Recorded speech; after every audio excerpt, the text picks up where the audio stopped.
katto siihen pöytään, kauniit kahvit.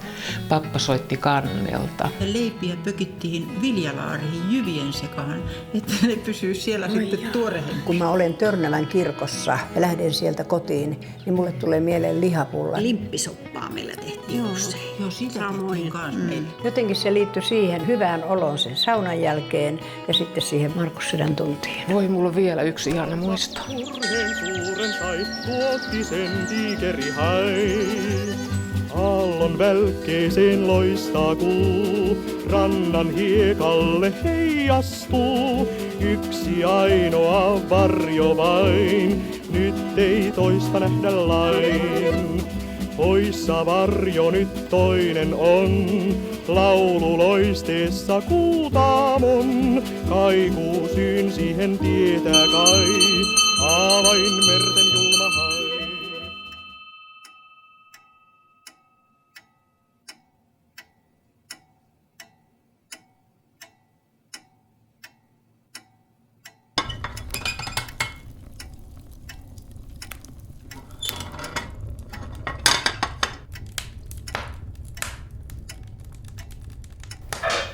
Suomen Yleisradio ja lasten ikioma radio. Päivää pienet ystäväiseni, päivää jälleen.